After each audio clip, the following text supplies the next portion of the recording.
সঠিক না জেনে আন্দাজে কোনো কথা বলবেন না। আমি এর আগে কিছু বলে ফেলেছিলাম, আমি তওবা করে নিয়েছি। না, আমি মিথ্যা বলিনি, আমি ভুল তথ্য মিস্টেক হওয়ার কারণে বলে ফেলেছিলাম। তাও আমার নিজের কথা না, আমাকে বলা হয়েছিল, আমি যাচাই না করে বলেছিলাম। এই জন্য যাচাই না করে বললে যে ক্ষতি হয়ে যায়, এটা আমি টের পেয়েছি। এই যে ফারুকের কথাটা বলেছিলাম, এটা আমার কথা না। বগুড়াতে ওই দিন স্টেজে ওঠার আগে কওমি মাদ্রাসা এক মহাতামিম, উনি আমাকে মোটর সাইকেলে নিয়ে যাচ্ছিলেন স্টেজে দিনের বেলায়। ওই সময় আমাকে ওঠার আগে বললেন যে কিছুক্ষণ আগে ফারুকি কট খেয়েছে আর আসিফ মাহমুদ স্যার ওই জায়গায় ইন হয়েছে। ওনার কথাটা আমি আসলে যাচাই করার সময় পাইনি, ওখানে আর 1.5-2 মিনিট পরে আমি স্টেজে। এই জন্য বলে ফেলেছিলাম, এটা ঠিক হয়নি। এরকম আরও যে তথ্যগুলো বিভ্রাটের কারণে যে যাচাই বাছাই না করে যেগুলো বলেছি, ওগুলো আমি জাতির কাছে স্বীকার করছি, ক্ষমা চাচ্ছি। বাকি যেগুলো কোরআন হাদিস থেকে তথ্য দিয়েছি, একটা তথ্য আমার জানা মতে অন্তত ভুল হয়নি। জেনারেল কিছু কথা হয়তো গড়মিল হতে পারে, মিথ্যা না, মিস্টেক হতে পারে। মিথ্যা আমি বলিনি কোনো তথ্য। কোরআনে কারিম তো প্রশ্নই আসে না, হাদিসেরও প্রশ্ন আসে না। জেনারেল যে কথা, বাংলা কথা কিছু বলা হয়, এর ভেতরে হয়তো যাদের কাছে শুনেছি এই মানুষগুলো ওই রকম গ্রহণযোগ্যতা সম্পন্ন মানুষ না। এই জন্য আমি জাতির কাছে এটা রেকর্ড হচ্ছে, ভুল করলে স্বীকার করা এটা দোষের কিছু না। এই কথা বলেন না কেন? এটা আমি কোরআনের পাখির কাছে শেষ শব্দ শুনেছিলাম যে ভুল কিছু করলে স্বীকার করবা, এর দ্বারা সম্মান আরো বাড়বে। কিন্তু আমাদের চরিত্র, বাংলাদেশের মানুষের ভুল করলে স্বীকার করা তো দূরের কথা, আরো বৃদ্ধি বাড়ে। এই কথা বলেন না কেন? এখনো পর্যন্ত যারা এই 5 আগস্টের সাথে জড়িত, এত বড় গণহত্যার সাথে, এখনো অনেকে স্বীকার করতে রাজি না। স্বীকার করেন, আপনি অনুশোচনা করেন, অনুতপ্ত হয়ে বলেন যে না, ভুল হয়ে গেছে, শাস্তি যা আছে দেন। তাহলে শাস্তি যা আছে, 165টা মামলা হয়েছে। আমার 2 মামলায় যদি 3 বছর হয়, 165টা মামলা তোমার তো মিথ্যা ছিল, আর আপনার জেনুইন মামলা। কথা বলেন না কেন? ডক্টর ইউনূস কয়েকদিন আগে ঘোষণা দেয়নি যে শুধু 5 আগস্টের বিচার না, 2006 থেকে 28 অক্টোবর থেকে শুরু করে 24-এর 5 আগস্ট পর্যন্ত যা হয়েছে সব বিচার আমরা করব। আর আমরা মামলা আমরা দেখতে পাচ্ছি এইভাবেই মামলা হয়েছে। সুতরাং 165টা মামলার যদি 1.5 বছর করেও শাস্তি হয়, তাহলে কতদিন হতে পারে আপনি বলেন? আমার মনে হয় আপনি কব্বরে চলে যাবেন, এরপরে আবার জীবিত হবেন, এরপরে আবার কব্বরে যাবেন। আমি মকিম গাজীকে পেয়েছিলাম জেলখানায়, বললাম ভাই কয় বছর আপনার জেল? বলছে 160 বছর। 160 বছর ওর জেল, ওর হায়াত আছে অতদিন, ও কব্বরে চলে যাবে না? আবার জীবিত হবে, আবার জেলে যাবে, তারপরও শোধ হবে কিনা আল্লাহ জানে। তা আপনি যা করেছেন যদি সত্যি অনুশোচনা আসে আপনার ভেতরে, আমি যেমন ভুল করেছিলাম আমি স্বীকার করলাম, আপনি ভুল করেছেন বলেন যে হ্যাঁ এই যে 3,732 জন মানুষ হত্যার সাথে আমি জড়িত, আমার নির্দেশেই 6 সাল থেকে আরম্ভ হয়েছে, বলেন না কেন, অসুবিধা কি? কারণ আপনি তো বলেছিলেন লগে বইটা নিয়ে আসুন। এরা তো আর এমনি যেতে চায়নি, আপনি বলেছিলেন, এরা নিয়ে গেছে, আপনি হুকুমের আসামি। এই কথা বলছেন না কেন? এটাকে আমি মিথ্যা বলছি না সত্য? একেবারে পানির মতো স্বচ্ছ দেখা যাচ্ছে। আল্লাহর দরবারে শুকরিয়া জানাচ্ছি যিনি আমাদেরকে এখনো পর্যন্ত সুস্থ রেখেছেন বিভিন্ন দিক থেকে। সবচাইতে বড় সুস্থতা মানুষের জন্য দরকার তার ঈমানের সুস্থতা। এই সুস্থতা নিয়ে কোনো মানুষ যখন মরণের বিছানায় পড়বে, ফেরেশতারা তখন আসবে, দেখবে আপনি তজ্জিব কিনা। কোরআনে কারিমে আমি পড়েছি সূরা নাহলের 32 নম্বর আয়াত, আল্লাহ পাক বলেন আল্লাযীনা তাতাওয়াফাহুমুল মালাইকাতু তাজ্জিবিনা ইয়াকুলুনা সালামুন আলাইকুম উদখুলুল জান্নাতা বিমা কুনতুম তা'মালুন। ফেরেশতা একজন দুইজন না, মালাইকা বহুবচন। এটা ফেরেশতা মণ্ডলী আসবে আপনার কাছে। তাজ্জিবিনা এ শব্দের ব্যাখ্যায় মুফাসসিরিন ইকরাম লিখেছেন এটা শুধু শরীরের পবিত্রতা না, শুধু দেহের পবিত্রতা না, শুধু এই পোশাকের পবিত্রতা না, চিন্তা ভাবনা, বিশ্বাস এবং আকীদার পবিত্রতা করা লাগবে আপনাকে। দুঃখজনক হলেও সত্য, আমার যতটুকু লেখাপড়া আছে, আমার এই জ্ঞান অনুযায়ী আমি যেটা দেখতে পাচ্ছি, একটা মাজলুম দলের উপরে আকীদা এই শব্দটা নিয়ে জুলুম করা হচ্ছে, বিশেষ করে বাংলাদেশ এই দেশে। আমি অন্যান্য দেশে যেয়ে পাইনি, ভারতে গেছি বহু জায়গায়, না এ শব্দ তারা তোলে না। পাকিস্তানে গেছি, পাইনি। বিশ্বের অন্যান্য যত মুসলিম অমুসলিম দেশ আছে, অনেকগুলো দেশে আল্লাহ আমাকে নিয়েছে। এই শব্দটা বাংলাদেশে কারা করাচ্ছে, কেন করাচ্ছে আমি জানি না। আপনারা আকীদার প্রশ্ন তোলেন, এই শব্দ নিয়ে মানুষকে ভুলভাল বুঝিয়ে এদের ওপর একটা জুলুম করছে। আকীদা যদি এদের খারাপ হবে, এদের নিবন্ধন বাতিল হয়ে গেল কোন কারণে? এদের আকীদা তো ওইটা, কোরআনে কারিমে আল্লাহ আন্নাল কুওয়াতা লিল্লাহি জামিআ দিয়েছেন, সব ক্ষমতার উৎসকে বাংলাদেশ জামাত ইসলামী। এটা রাজনৈতিক মঞ্চ না, কিন্তু একটা বিষয় পরিষ্কার করার জন্য বলছি। এই দলীয় গঠনতন্ত্রে এদের এই কথাটা লেখা ছিল যে ক্ষমতার উৎস জনগণ নয়, ক্ষমতার উৎসকে। এ কারণেই জালেমরা তাদের নিবন্ধন বাতিল করে দিয়েছিল বিভিন্ন ক্রস দেখিয়ে। এটা যেহেতু জামাত ইসলামীর কথা না, এ কথাটা কার বলেন তো? বহু জায়গায় আল্লাহ ডাইরেক্ট ইনডাইরেক্ট দিয়েছেন, কুলিল্লাহুম্মা মালিকাল মুলক, ক্ষমতার উৎসকে। বারবার এ শব্দ বলছি কেন? কারণ এ দেশে এখনো পর্যন্ত অনেক মানুষের আকীদা, চিন্তা ধারা, বিশ্বাস ক্ষমতার উৎস আল্লাহ নয়, ক্ষমতার উৎস জনগণ। অথচ এটা যে একটা শিরিক, হয়তো জেনে করছে, না হয় না জেনে করছে। যারা জেনে না জেনে করছেন, এখনই আপনার এই বিশ্বাস পাল্টাবেন, নয়তো আপনি শিরিক করলে মুশরিক হয়ে মারা যাবেন। কথা বুঝতেছেন? আল্লাহ যেটা পারে ওইটা অন্য কেউ পারে, এই বিশ্বাস করার নাম শিরিক। আর শিরিক যারা করে তারা মুশরিক। আপনি আমার সামনে নামাজ পড়ে, রোজা রেখে, হজ করে এসে, দান সাদগা করে, মসজিদের সভাপতি হয়ে জেনে হোক না জেনে হোক এই শিরিক করার মাধ্যমে জাহান্নামী হয়ে যাবেন না, এটা আমরা হতে দেব না। যাদের আকীদা এইটা ছিল না যে ক্ষমতার উৎস জনগণ, এটা যারা বিশ্বাস করতো না, যারা বিশ্বাস করতো ক্ষমতার উৎস আল্লাহ, তাদেরকে যারা নিষিদ্ধ করেছিল, মাত্র 5 দিনের ব্যবধানে আল্লাহ নিজে তাদেরকে নিষিদ্ধ করে দিয়েছে। তাদের একটা অঙ্গকে নিষিদ্ধ করা হয়েছে। তাদের এই অঙ্গ নিষিদ্ধ হওয়ার পেছনে 100 কারণ আছে। তাদেরকে বৈধতা দেওয়ার জন্য আজ যারা লাফাচ্ছেন, বিভিন্ন দরদ মাখা কথা বলছেন, আপনি একটা কারণ দেখাতে পারবেন যে তাদেরকে বৈধতা দেওয়া যায় না? আমার এই মোবাইলে আছে 100টা কারণ আমি দেখাতে পারবো। নিম্ন কারণ হচ্ছে তারা 100 মেয়েকে ধর্ষণ করার পরে মিষ্টি বিলিয়েছে। যাদেরকে নিষিদ্ধ করা হয়েছে এইটা তাদের জীবনে আছে না? এই কথা বলেন না কেন? যে 100টা মেয়েকে জাহাঙ্গীরনগর বিশ্ববিদ্যালয়ে ধর্ষণ করা হয়, ওগুলো হয় আমার মেয়ে না আমার বোন? এই কথা বলেন না কেন? এ তো সর্বনিম্নটা গেল। বড়টা কোনটা? বড়টা তারা মুসলমান মনে করে, শিবির মনে করে বিশ্বজিৎকে মেরে ফেলেছে। আমার সাথে এই 3 বছর এক ঘরে ছিল সেই ছেলেটা, শাওন।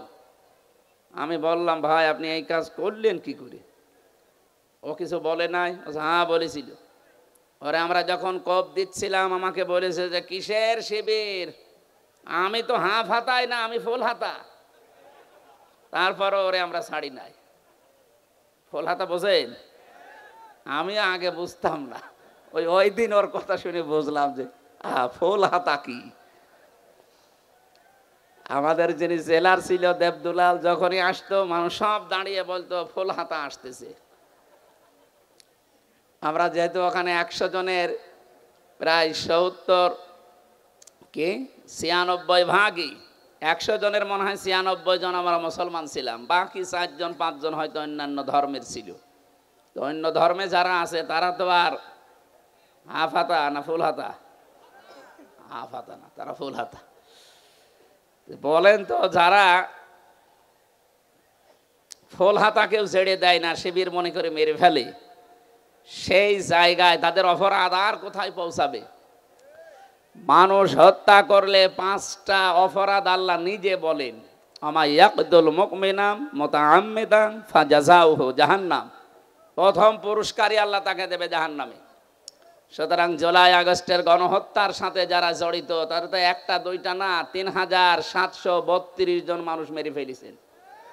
কোনো কারণ দেখাতে পারবেন না যেদের এই কারণে মারলাম, না, বিনা কারণে। আদালত কর্তৃক কোনো বিচারালয় কর্তৃক কোনো ফাঁসির রায় হয়েছিল এই 3732 জনের পক্ষে? না। কেন আপনি মেরে ফেললেন? যারা এর সাথে জড়িত টপ টু বটন যেই হোক, হয় কেউ ডাইরেক্ট কেউ ইনডাইরেক্ট, প্রত্যেকের পুরস্কার আল্লাহ দেবেন জাহান্নামে। আমরা অনেকে এই মনে করে আসি যে যাবো না, 5 বছর থাকবো, জাহান্নামে যাওয়ার পর আবার বের করে দেবে আল্লাহ। পরের শব্দ দিয়েছেন খালিদান ফিহা, 2 দিন পরে বের হবা না, স্থায়ীভাবে থাকা লাগবে। এই খালিদান ফিহা স্থায়ীভাবে থাকা লাগবে কতদিন এটা আর বলা নেই। বলেন তো, এটা আর বলা নেই। ফাঁসির যাদের রায় হয়, যে মানুষগুলো যাবজ্জীবন পায়, এ সর্বনিম্ন 30 বছর জেল খাটা লাগে, কাজকর্ম করে দিলে 22 বছর, এর নিচে নেই। 22 বছর আপনাকে খাটাই লাগবে।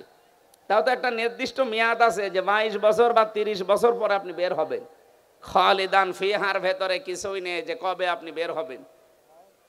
আরো কড়া কথা আছে এই খালিদান ফিহার পক্ষে, ইউরিদুনা আইয়াখরুজু মিনান নার ওমা হুম বিখারিজিনা মিনহা ওয়ালাহুম আযাবুম মুকিম।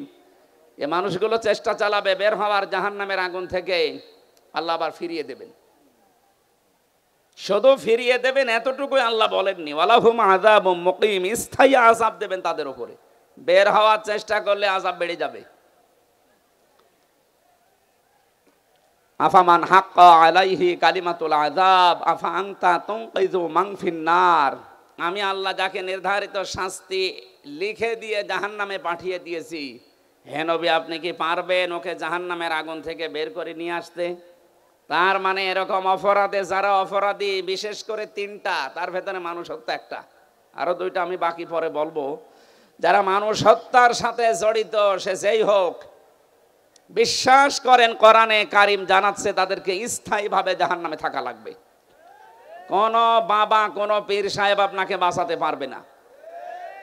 আল্লাহ এতটুকু যদি শেষ করে দিতেন, তাও তো আমরা আয়াতটা অন্তত এ পর্যন্ত বলে শেষ করতাম। এর পরের শব্দগুলো আরো কঠিন।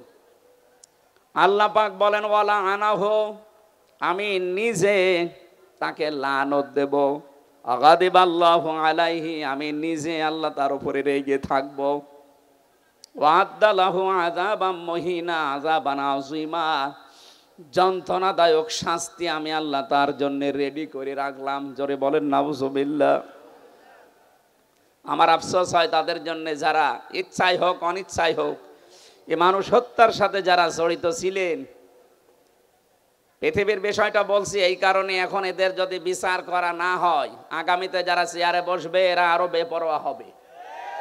এই জন্য 165টার উপরে মামলা হয়েছে, যারা পালিয়ে গেছে 2 বোন একসাথে, তাদের নামে আমরা চাই যে ট্রাইব্যুনাল গঠন হয়েছে খুব তাড়াতাড়ি ডক্টর মোহাম্মদ ইউনূসের মাধ্যমে খুব তাড়াতাড়ি বিচারটা শেষ করেন। আগামী যারা দেশে আসবে ক্ষমতার চেয়ারে, তারা চিন্তা ভাবনা করে চেয়ার চালাবে। আর এটা যদি না হয়, এই হত্যা আপনি কিয়ামতের আগে আর বন্ধ করতে পারবেন না। কারণ মানুষ মনে করবে যে এরকম হয়। এই জন্য আমরা চাই দেশকে শান্তি স্বস্তি নিরাপত্তা দেওয়ার জন্য এদের বিচার খুব তাড়াতাড়ি করা হোক। কথা বলেন না কেন?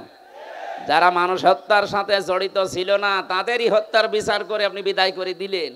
আর যারা সরাসরি বিচার করার জন্য একেবারে উপযুক্ত, আপনি নিজের জ্ঞান থেকে একেবারে বিবেক দিয়ে বলেন যাদের বিচার করা হয়েছিল মানুষ হত্যার দায়ে, ধর্ষণের দায়ে, সাক্ষী ছিল না, সোনা সাক্ষী ছিল। জন্ম নিয়েছে 75-এ, সাক্ষী দিয়েছে 71-এ, এরকম ছিল না? কিন্তু এখন যাদের বিচারের জন্য আন্তর্জাতিক অপরাধ ট্রাইব্যুনাল সাজানো হয়েছে, একটারও সোনা সাক্ষী লাগবে না, সব দেখা সাক্ষী। এমন হাজারো প্রমাণ হাতে নিয়ে ঘুরতেছে বাংলাদেশের বহু মানুষ। শুধু ডাকবেন, পিপিলিকার মতো চলে যাবে। এই জন্য আমরা চাই আগামী বাংলাদেশ নিরাপদ। যদি আমরা উপহার দিতে চাই, যে নিরাপত্তা দিতে চাই, এই হত্যার সাথে যারা জড়িত খুব তাড়াতাড়ি তাদের বিচার করে এইটা ক্লোজ করেন। এই কথা বলেন না কেন? আগামী কিয়ামত পর্যন্ত এই দেশে আর বিনা কারণে কাউকে কেউ হত্যা করার জন্যে সাহস পাবে না। আমার প্রথম শব্দ ছিল এ কোরআনে কারিমের মাহফিলে যারা আমরা এসেছি, আজকে কষ্ট স্বীকার করে যারা বসে আছি অবশ্যই কিছু নিয়ে আজকে যাব। তেলাওয়াতকৃত আয়াতে অনেক তথ্য আছে, আমরা চিন্তা ভাবনা করে তাফসীর আকারে কথা বলবো ইনশাআল্লাহ। সুতরাং যে মানুষগুলো এগুলোর সাথে জড়িত ছিলেন, আপনারা যদি তাওবা করতে চান, হত্যার যে শাস্তি আছে এই শাস্তি আপনাকে পাওয়া লাগবে। কি অনেকে এখন দেখছে বিভিন্ন দেশে বিভিন্ন জায়গায় যে তাওবা করছে, বলছে আস্তাগফিরুল্লাহ, ভুল হয়ে গেছে, আমাদের আবার ফিরিয়ে নিয়ে আসেন, আমরা এবার একেবারে ভালো হয়ে যাব। আমার মনে হচ্ছে কিয়ামত কায়েম হয়ে গেছে, কিয়ামতের ময়দানে কিছু মানুষ এই কথা বলবে, লাআল্লি আমালু সালিহান ফিমা তারাকতু কাল্লা। আল্লাহ পাক বলেন ওই সময় আমাকে বলবে, মাবুদ আমাদেরকে আরেকটু সময় দাও, এবার যদি দুনিয়ায় যেতে পারি একেবারে ভালো মানুষ হয়ে যাব। আল্লাহ বলেন কাল্লা, কখনো না। ইন্নাহা কাইলুন, এটা তো তোর কথার কথা, এরকম বহু কথা এই 15.5 বছরে বলেছিলি। এখন যারা বলছেন আমাদেরকে ফিরিয়ে নিয়ে আসেন, আমরা ভালো হয়ে যাব, এ কথা যে আপনারা বলবেন এটা 1500 বছর আগে কোরআন জানিয়েছে। সুতরাং আপনার মুখের কথার কোনো বিশ্বাস নেই। আমরা চাই যে যে অপরাধের সাথে জড়িত তার শাস্তি হয়ে সে পবিত্র হোক। সুতরাং আস্তাগফিরুল্লাহ হবে না, অপরাধ যার কাছে ক্ষমা চাবেন তার কাছে। আর এর নিয়ম হচ্ছে যার যে অপরাধ করে ক্ষতি করেছেন ওই ক্ষতিপূরণ তাকে দেবেন, তার কাছে একেবারে বিনম্র হয়ে মাপ চাবেন। সে যদি মন থেকে ক্ষমা করে দেয় আপনি এদেশের বৈধ নাগরিক, নয়তো আপনাকে বৈধতা দেওয়ার বুদ্ধি আমাদের কাছে নেই। সাহাবী একজন এসেছে, মহিলা ডাক দিয়ে বলে, হে রাসূল আমি জেনা করেছি, আপনি আমাকে মুক্ত করেন। নবীজি বলেন এ কথা কাউকে বলবা না, যাও। ও আবার সামনে এসে বলে, হে রাসূল আমি জেনা করেছি। নবীজি বললেন এ কথা কাউকে বলবা না, যাও। ও আবার সামনে এসে বলে, হে রাসূল আমি জেনা করেছি, আপনি আমারে মুক্ত করেন, এ পাপ থেকে আমি মুক্তি পেতে চাই। কারণ আমি কোরআনের আয়াত জানি, ওয়াল্লাযীনা লা ইয়াদউনা মা'আল্লাহি ইলাহান আখারা ইলা আখিরি আয়াত। সূরা ফুরকানের 68 নম্বর আয়াতের প্রথম অংশে আছে, পৃথিবীতে যারা 3টা অপরাধ করবে এদের শাস্তি আল্লাহ ডবল করে দেবে। 1 নম্বরে আল্লাহকে যারা ডাকে, পাশাপাশি অন্য কাউকে যারা ডাকে। এই কোন দিকে তাকাচ্ছেন? এদিকে তাকিয়ে থাকেন, আমি কিন্তু ভাই একটু পরে জিজ্ঞাসা করবো আপনাকে। যে 3টা পাপের শাস্তি আল্লাহ ডবল বললেন, ইদাফ লাহুল আযাব ইয়াউমাল কিয়ামা, কিয়ামতে আল্লাহ ডবল করে শাস্তি দেবেন। তার প্রথম পাপ আল্লাহকে ডাকে, মা আল্লাহি ইলাহান আখার, অন্য কাউকে তার সাথে জুড়ে দেয়। আর এটা বাংলাদেশে বেশি, যদিও রাজশাহী খুলনা এ সমস্ত বিভাগগুলোতে এখনো অত জোরার অভাবে শুরু হয়নি, এগুলো চট্টগ্রাম সিলেট বিভাগে চলছে। ওরা দেখবেন আল্লাহকে ডাকে কিছুক্ষণ, এরপরে ইয়ালি বাবা, শাহ আলী বাবা, কেল্লা বাবা, ফতে বাবা। কোথায় পেয়েছেন আপনি? কিসের ফতে বাবা? রাসূলুল্লাহর নামেও জিকির করা জায়েজ নেই, নবীজির নামে শুধু দরুদ পড়া জায়েজ আছে, জিকির করা জায়েজ আছে কার নামে? আরো জোরে বলেন, ওয়ালিল্লাহিল আসমাউল হুসনা ফাদউহু বিহা ওয়াযারুল্লাযীনা ইলহিদুনা ফি আসমাই। সূরা আরাফের 180 নম্বর আয়াতের প্রথম অংশে আছে, আমার অনেক নাম আছে সুন্দর সুন্দর, যে নামে পারো ডাকো, কিন্তু সাবধান আমার নামকে ইলহাদ করবা না, পরিবর্ধন করে দিবা না, আমার নামকে উলট পালট করে ডাকবা না। এ ঘোষণা কার? এটা রেকর্ড হচ্ছে, সারা দেশে কালকে যাবে। আমি সবাইকে সামনে নিয়ে বলছি, আজকে থেকে আল্লাহর সাথে অন্য কাউকে আপনি আর ডাকবেন না, সে যেই হোক। এতে যত বড় সুন্নি হোক, আপনাকে যদি বুঝ দেয় যে না এ বাবার মাধ্যমে ইসলাম পেয়েছি এই জন্য ডাকা লাগবে, কিসের বাবা? এ পৃথিবীতে ইসলাম এসেছে যার মাধ্যমে আমাদের নবী মুহাম্মদুর রাসূলুল্লাহ, তার নামেও তো জিকির করা জায়েজ নেই। আর আপনার বাবা?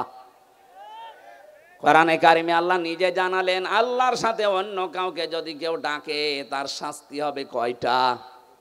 আরো জোরে। সুতরাং আমার এই যে তাহেরি ভাইয়ের মতো যেন আল্লাহ আল্লাহ করার পরে কেল্লা বাবা ফতে বাবা জীবনও ডাকবেন না, ভ্রান্ত ধারণায় আছে তারা। এখন যদি বলেন ওনারা আয়াত পড়েনি, আয়াত তো আমিও পড়েছি। উনি এইভাবে যদি বুঝতেন যে মা আল্লাহি ইলাহান আখারা, আল্লাহর সাথে অন্য কাউকে যারা ডাকবে তাদের শাস্তি হবে ডবল। যদি বানিয়ে বলি যারা আলেম আছে বলেন তো। দ্বিতীয় নম্বর তো এতক্ষণ বললাম যে মানুষ হত্যা করলে তার শাস্তি ডবল হয়। 3 নম্বরে ওয়ালা ইয়াজনুন, জেনা করা যাবে না। জেনা আছে না নেই দেশে? এখন এই যে যারা ধরা পড়ছে এগুলোর প্রকাশ্য ভিডিও অডিও জেনা সব প্রকাশ পেয়ে যাচ্ছে। আপনি চিন্তা করেন 80 বছর 85 বছর বয়স, তার হাতের জেনা মুখের জেনা, বাকিটা নাই বললাম। কোথায় নেমেছে তার চরিত্র বলেন তো? জেনা থেকে বাঁচার জন্য একটা ঔষধ বলছি, যেহেতু সবার জীবনে যৌবন আছে, আসতে পারে এরকম। আল্লাহ পাক নিজেই 2টা ঔষধ দিয়েছেন, আজকে থেকে আপনি প্রয়োগ করবেন।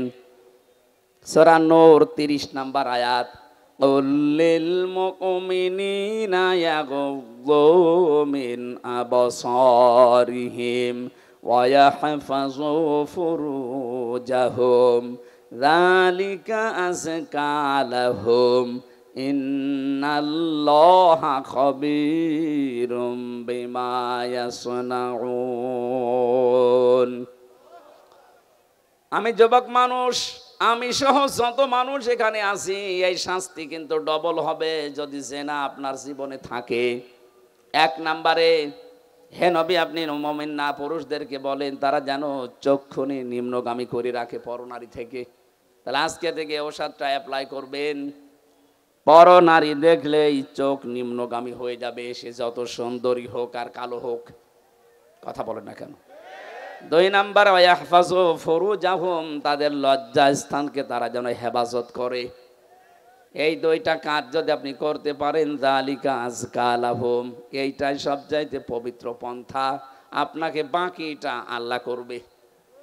আমি সহ যারা আছি আজকে থেকে পরনারী, সে মোবাইলে দেখেন, কম্পিউটারে দেখেন আর চোখের সামনে দেখেন, যেখানেই দেখবেন চোখ নিম্নগামী হবে না, আরো খুলে রাখবেন। বলেন। সুতরাং এই মুহূর্তে যাদের মোবাইলে এরকম কিছু আছে যেটা দেখলে আনন্দ লাগে, অন্য কেউ দেখলে লজ্জা লাগে, এই মুহূর্তে ডিলিট করা লাগবে। এরকম কোন মহিলার ছবি, ড্যান্স, অর্ধ উলঙ্গ উলঙ্গ যে সিনেমাগুলো যা আছে, যার কাছে যা আছে এই মুহূর্তে ডিলিট করেন। করেন তাড়াতাড়ি করেন। 30 সেকেন্ড সময় দিলাম, নেন। না ওয়াজ কিসের? ওয়াজ শুনতে এসেছে, এক্ষুনি আমল করা শুরু করা লাগবে। করেন অন্তত। এখন যদি লজ্জায় কেউ নাও করেন, বাড়ি যাওয়ার সময়, বাড়ি যাওয়ার আগেই সব ডিলিট করে বাড়ি যাবেন। কারা কারা হাত তোলেন তো? এই দেখেন উল্টাপাল্টা লোক এখানে আছে, আমি জানি।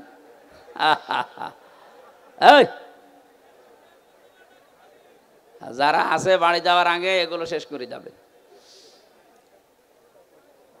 জেনা থেকে বাঁচা এটা আল্লাহর রহমত ছাড়া সম্ভব না। বিশেষ করে আমাদের যে জামানা চলছে এখন, তো প্রত্যেকটা জায়গা জেনা দিয়ে পরিপূর্ণ করে দিয়েছে। বিশেষ করে 15.5 বছরে যা করেছিল, কথা বলেন ঠিক কিনা? জাতিকে আমাদের বাঁচাতে হবে।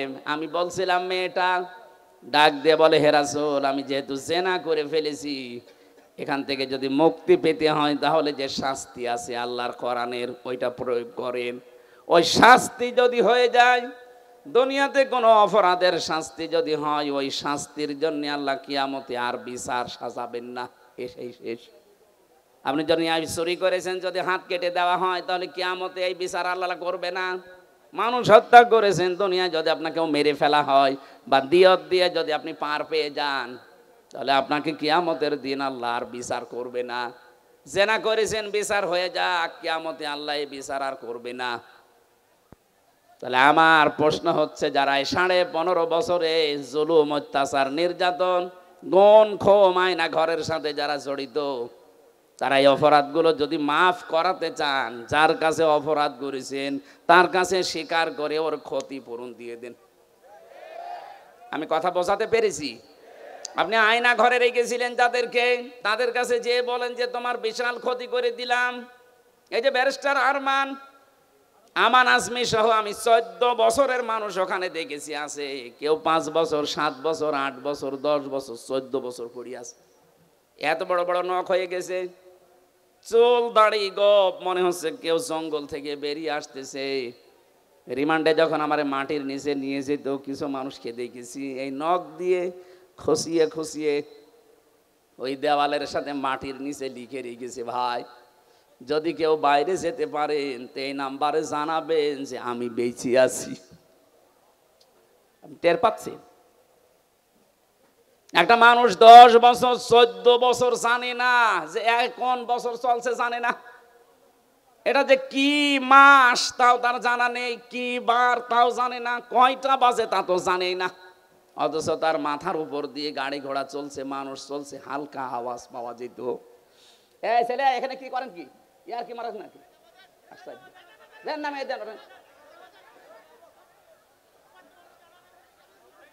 এখান থেকে যান, যান এখন যান। আবার দাঁড়িয়ে আছে কোন কারণে? যান এখানে যান, যান। এই কথা বলা যাবে না। কি কঠিন ভয়ঙ্কর পরিস্থিতি শুনলে আপনাদের ভয় লাগে। আর আমরা নিজে ফ্রেশ হয়েছিলাম মাত্র 10 দিন, আমি তাই পাগল হয়ে গেছি। আর একটা মানুষ 14 বছর আছে। আর আপনি এখন এই সমস্ত জিনিসের সাথে যারা জড়িত ছিল, ওরা যদি বলে আস্তাগফিরুল্লাহ, আপনি কি আল্লাহর কাছে দোষ করেছেন? আপনি দোষ করেছেন যার কাছে। এরকম বহু মানুষ এই 15 বছর আপনার কারণে ব্যবসা করতে পারে নাই। হ্যাঁ, কথা বলেন না কেন? এই 15টা বছর আপনি চাঁদাবাজি করেছেন, তার অর্থনীতি নষ্ট করে দিয়েছেন। বহু মানুষকে 15 বছর তার জায়গা মতো উঠতে দেননি। এটা বানিয়ে বললাম? বহু মানুষ উপরের চেয়ারে ওঠার কথা ছিল, আপনি এই 15 বছরে তাকে উঠতে দেননি। আজ ডক্টর মোহাম্মদ ইউনূস চরিত্রবান মানুষ চাচ্ছে। চরিত্রবান মানুষ দেন, আমি বিভিন্ন জায়গায় বসাবো। আজ আমরা দিতে পারছি না, কারণ 15.5 বছরের চরিত্রবান মানুষ যেখানে উঠবে, ওই চেয়ারগুলোকে চরিত্রহীন মানুষ দিয়ে ভর্তি করে রেখেছিলেন। এ মানুষগুলোকে তো উঠতে দেননি, এরা জায়গা মতো যাবে কি করে? এদের যে বিশাল ক্ষতি করে দিলেন এই 15.5 বছরে। এখন কাবার গিলাফ ধরেও যদি বলেন আস্তাগফিরুল্লাহ, জীবনও মাফ হবে না। মাফ হওয়ার একটা পদ্ধতি আছে, যে মানুষগুলোর ক্ষতি করে দিলেন জীবনের, এদের এই জীবনের ক্ষতিপূরণ দেওয়া লাগবে। আমি আশা করছি আমার কথার ইঙ্গিতে আপনি বুঝেছেন যে কি ক্ষমা কি করে চাওয়া লাগে। অপরাধ করেছেন একজনের কাছে আর মাফ চাচ্ছেন আপনি আর একজনের কাছে। এক ওসি পেয়েছিলাম জেলখানায়, আমারে বলছে, হুজুর দেখেন তো আমার তওবাটা কেমন করে হয়ে গেল। কি? সেই যে নির্বাচন কেন আমি বাইরে ছিলাম, আমার যে কনস্টেবল আছে, আমার যে এসআই আছে, এএসআই আছে, দারোগা আছে, যা এদেরকে নিয়ে আমি আল্লাহর রাস্তায় ভোট কাটা আরম্ভ করলাম। রাত 12টার পর থেকে কোরআন শরীফ আমার সামনে এইভাবেই বলছি, আমি ফাঁসির কন্ডেম সেলের ভেতরে আছি, উনি আমার সাথে দেখা করতে এই তাওবা শোনাচ্ছে যে আমি তাওবা করেছি, আমারটা কি হয়েছে। রাত 12:30টার পর থেকে আমরা আরম্ভ করলাম ফজরের আগ পর্যন্ত আল্লাহর নামে ভোট কাটতে কাটতে ফজরের আজান দিয়ে দিল। সব কমপ্লিট করে বাক্স জায়গা মতো পাঠিয়ে দিলাম। এবার গোসল করলাম, ওযু করলাম, 2 রাকাত নফল নামাজ পড়ে বললাম আস্তাগফিরুল্লাহ। হুজুর আমার এই তাওবা হয়েছে না। আপনি তো আল্লাহর কাছে দোষ করেননি, আপনি দোষ করেছেন হামজার কাছে। এ মানুষটাকে এমপি বানাতে 3.5 লাখ থেকে 4 লাখ হামজার রায় লাগে। এই কথা বলছেন কেন? আর আপনি একা একা সব রায় দিয়ে দিলেন। আপনি যার জন্য দিয়েছিলেন সে তো পালিয়েছে, কিন্তু আপনার কি হবে? ভয়ঙ্কর কথা হচ্ছে, আপনার এই 15.5 বছরের ভেতরে যারা ভোট দিতে পারে না এমন অনেক মানুষ মারা গেছে, তাদের কাছে আপনি মাপ চাবেন কি করে? এটা সবচাইতে ভয়ঙ্কর কথা। বেশি আছে যারা বাড়িতে বাড়িতে গিয়ে বললেন যে আপনার ভোট আমি দিয়েছিলাম, আপনি কিছু মনে করেন না, অন্তত এক একটা ভোট দিতে পারেননি, 10,000 করে টাকা দেবো, তাও তো সে মাফ করে দিতে পারে। কিন্তু যারা মরিয়ে গেল, কব্বরে আছে, তাদের কাছে আপনি মাফ চাবেন কি করে বলেন? এটা বিশাল ক্ষতি করে ফেললেন, এই ক্ষতিপূরণ আপনি কিভাবে তুলবেন বলেন তো? এরকম ক্ষতি দেশে অনেকের হয়নি? মাপ নাই চাওয়া চাই জীবিত মানুষের কাছে, মরিয়ে গেছে, মাপ চাবেন কি করে? কি করলেন বলেন আপনি? এখন নিজের কি ক্ষতি করলেন? এরকম ক্ষতি যেন সামনে কেউ আর না করেন। অনেকে এরকম ক্ষতি করার জন্যও মশানে বসে আছে যে দাঁড়ান, থালা হাতে আগে পায়। এই জন্যই তো বিচার ব্যবস্থায় যারা আছে শক্ত হওয়ার জন্য আহ্বান জানাচ্ছি। এমন বিচার করবেন আন্তর্জাতিক অপরাধ ট্রাইব্যুনালে, কিয়ামতের আগে যেন কেউ আটকে ওঠে মানুষ। তাছাড়া এটা বন্ধ হবে না। কথা বুঝতেছেন? আমার কথার সারাংশ এই মেয়েটা যেমন অপরাধ করার পরে, অনুশোচনা করার পরে বিচার নিজে নিয়ে এরপরে মারা গেছে, তার তওবা কবুল হয়েছে। আমরা চাই 15.5 বছরে যে যে অপরাধ করেছেন, আপনি তো জানেন কি করেছেন। আপনার কলমের খোঁচায় কত মানুষের উপরে চেয়ারে উঠতে পারে না, এরও নিচে নেমে গেছে। তার কি ক্ষতি করে দিলেন বলেন? অথচ আপনি জানতেন যে সব যোগ্যতা আছে। বিশ্ববিদ্যালয়ে যারা ফার্স্ট ক্লাস ফার্স্ট হয় তাদেরকে শিক্ষক হিসাবে রেখে দেয়, শুধু আপনার কলমের কারণে হয়নি। এই যে বিশাল ক্ষতি সারা দেশে যারাই দায়িত্বে ছিল, 1628টা চেয়ারে, এগুলো সব জালেম। বিশেষ করে 1628টা চেয়ারে যারা ছিল, এগুলোর প্রত্যেকটা জালেম। আর কিয়ামতে এদের বিরুদ্ধে মামলা দেবে আল্লাহ নিজে। কারণ জালেমের বিরুদ্ধে মামলা হামজার না। আমিরে জামাত বলছে আমরা সত্যিকারের অপরাধীদের শাস্তি চাই, উনি সাধারণ ক্ষমা ঘোষণা করুক। আমরা যদি কিছু নাও বলি, জালেমদের বিরুদ্ধে মামলা সরাসরি দেবে কে? ইন্নামা সাবিলু আলাল্লাযিনা ইয়াজলিমুনা নাস, সূরা শূরা 42 নম্বর আয়াত। আল্লাহ বলেন আমি নিজে জালেমদের বিরুদ্ধে মামলা দেব। এই কথাটা কত ভয়ঙ্কর টের পাচ্ছেন? যিনি বিচারপতি তিনি মামলার বাদী। এই জন্য আপনার জন্য আফসোস করা ছাড়া আমাদের আর কিছু করার নেই। আপনার জন্য ক্ষমা চাইলেও ক্ষমা হবে না, কারণ জালেমদেরকে আল্লাহ হেদায়েত দিচ্ছে না, দেবেও না। আল্লাহু লা ইয়াহদিল কওমাজ জালিমিন। ইয়াহদি এটা মোজারে, বর্তমান ভবিষ্যৎ, প্রেজেন্ট ফিউচার। এই জন্য জালেমদের জন্য আফসোস, সামনে যেন কেউ আবার জালেম না হয়ে যায়। কথা বলো না কেন? আমরা দেখতে পাচ্ছি বাংলাদেশে এখনো বুঝে হোক না বুঝে হোক, আবেগে হোক আর যেভাবেই হোক, অনেকেই জালেম হওয়ার জন্যে চেষ্টায় আছে। না, আপনি জালেম হবেন না, মাজলুম হন। মাজলুম হলে অসুবিধা নেই, কিন্তু জালেম হলে খবর আছে, আল্লাহর মামলার আসামি হয়ে যাবেন, জান্নাত হারাম আপনার জন্য। চিন্তা চেতনার পবিত্রতা দরকার আমাদের। আমি তাজ্জিবিন শব্দ থেকে এসেছিলাম। আজ যাদের সবচাইতে বড় পবিত্র তাদের বিশ্বাস আকীদার, তাদের উপরে আপনি এই শব্দটাকে পুরা উল্টিয়ে বলছেন আপনার আকীদা খারাপ। এটা একটা জুলুম তাদের উপরে। এই কথা বললেন না কেন? তাদের আকীদা যদি খারাপ হবে, যে মানুষগুলোকে আপনি বিদায় করলেন, এদের প্রত্যেকের কাছে এই অফার ছিল যে আপনি শুধু দলটা ছেড়ে দেন, তাহলে আপনার ফাঁসির রশি গলায় থাকবে না, ফুলের রশি আসবে। ওরা বলেছিল না, যে আকীদায় আছি, ইয়াকুলুনা তাজ্জিবিনা সালামুন আলাইকুম উদখুলুল জান্নাহ, এটা আমরা দেখতে পাচ্ছি, সুতরাং না, জীবনেও পাল্টাবো না। এই কারণে তাদের ফুলের মালা থেকে ফাঁসির মালা পর্যন্ত চলে এসেছে, নিজের আকীদা বিশ্বাস তারা পাল্টায়নি। আর আপনি জীবনে কোনোদিন ফাঁসির রশি দেখানোনি, ফতোয়া দিয়ে যাচ্ছেন আপনার আকীদা খারাপ। আকীদা খারাপ হলে তারা এখনো বেঁচে থাকতো আমাদের মাঝে। এই কথা বলেন না কেন? রাজার হালে থাকতো। কোরআনের পাখি শহীদ আল্লামা দেলাওয়ার হোসাইন সাইদি রহমতুল্লাহ আলাইহি, এই ময়দানে তিনি 24 বছর এসেছিলেন একাধারে। আমি জেলের এই 3 বছরে মাত্র একদিন তার সাথে ছিলাম। তার কাছে বহু অফার এসেছিল। আমার এইভাবে ভালোভাবে চেনে না, ওনার মানে অনেক কিছুই তো দুর্বল হয়ে গেছে। আমি যখন কাছে গিয়ে বলতাম, হুজুর আমারে চেনেন, আমি হামজা। ওই যে বাশার আলামিন হামজা, তার মানে ওনার ছেলে শামীম সাইদি, মাসুদ সাইদি ভাই, কয়েকজনের নাম বলতো, যে এখন বাইরে এরা কথা বলছে, বাশার ভাই, আলামিন ভাই, হামজা ভাই। ও হামজা, ওই দিন আমাকে 10 মিনিট কথা বলেছিলেন। তিনি কয়েকটা কথা বলেছিলেন ওই দিন, আমার এখন মনে পড়ছে। ওনাকে অফার দেওয়া হয়েছিল, শুধু আপনি এই যে আকিদা খারাপ যাদের বলেন, এই দলটা শুধু ছেড়ে দেন, আপনি নিজে একটা দল করেন, নিজে একটা দল করে আপনি নিজেই সভাপতি হয়ে যান। বাংলাদেশে বহু দল এরকম আছে না, দুনিয়ার স্বার্থ পেয়ে নিজে দল খুলেছে, খালি নিজের সভাপতি আর ছেলে সেক্রেটারি, আর কেউ নেই। আমি বানিয়ে বললাম? এদেশে বহু দল এরকম আছে, শুধু নিজের সভাপতি আর ছেলে সেক্রেটারি।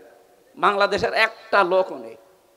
উনি যদি নিজেও এই দলটা খুলে সভাপতি হতেন, নিজের সভাপতি ছেলে সেক্রেটারি না, লক্ষ লক্ষ মানুষ পেতেন, সে বুঝে হোক আর না বুঝে হোক। এই কথা বলেন না কেন? কিন্তু আকিদা খারাপ এই জিকির করে করে এদের ওপর আপনি জুলুম করছেন, আপনি থামবেন। আমি জানি আপনার পরিবর্তন হবে না, কারণ আপনার অন্তরে মোহর মারা। যারা নির্দোষ মানুষের ওপরে কোনো দোষ চাপিয়ে দেয়, ভালোভাবে শুনবেন, যারা নির্দোষ মানুষের ওপরে কোনো দোষ চাপিয়ে দেয়, সে যেন নিজে প্রকাশ্য পাপের বোঝা বহন করে ঘুরে বেড়ায়। সুতরাং বাংলাদেশে বহু আলেম ওলামা, বহু আল্লামা, এরকম বাংলা শিক্ষিত মানুষের প্রতি, এই যে সোহেল ভাই জীবনে মাদ্রাসায় পড়েছে, এরকম একটা বাংলা শিক্ষিত মানুষদের আকিদার উপরে আপনি আন্দাজে মিথ্যা তহমত দিয়ে দিলেন যে ওর আকিদা ভালো না। সূরা নিসা 112 নম্বর আয়াত অনুযায়ী আপনি পাপের বোঝা কিয়ামতে বহন করে নিয়ে বেড়াবেন। হ্যাঁ, দুনিয়াতে আল্লাহ শাস্তি আপনাকে দেবে, ওই ব্যবস্থা এখন আল্লাহ করছে না। তাই ইমাম আহমদ ইবনে হাম্বলের জামানায় আমরা দেখেছিলাম, কিতাবে পড়েছি, দুই মহিলা, একজন মারা যাওয়ার পরে আরেকজন এসে লাশ ধোয়াতে গিয়ে এই হাত আটকিয়ে গেছে তার রানের উপরে, কয়েক ঘন্টা পর্যন্ত আর নড়াচড়া নেই, হাত তুলতে পারে না। এলাকার যিনি ইমাম তাকে বলছে কি করা যায়। উনি গ্রাম্য মানুষ, ফতোয়া দিয়েছে এক কাজ করেন, জীবিত মানুষের হাত তো কাটা যাবে না, মেয়ে লোক যেটা মরে গেছে ওনার ওই জায়গায় চামড়া কেটে ফেলেন। কিন্তু এমন জায়গা এই রানের উপরে, নাভির নিচে হাঁটুর উপরে, এই জায়গায় এই কাজ করলেও হতো। কিন্তু যিনি মারা গেছেন তার স্বামী বলছে না, আমার স্ত্রী মরে গেছে আর এখন চামড়া কাটবেন, মানে দরকার হয় জীবিত মানুষের হাত কেটে ফেলেন। জীবিত মানুষের স্বামী যে আচ্ছা কি বলেন, আমরা আসলাম উপকার করার জন্য, আর এখন আমাদেরই আপনি ক্ষতি করবেন না। আমার স্ত্রী ভালো মানুষ, নেককার মানুষ, আমি আমার স্ত্রীর হাত কাটতে দেব না। আর একটু বড় ইমামের কাছে গেছে, আর একটু বড় জায়গায় গেছে, শেষ পর্যন্ত ওই দেশের প্রধান বিচারপতি ইমাম মালিক মদিনাতে থাকেন, তাকে ঘোড়ায় চড়ে প্রায় 80 কিলোমিটার দূরে এই ঘটনা নিয়ে আসলেন।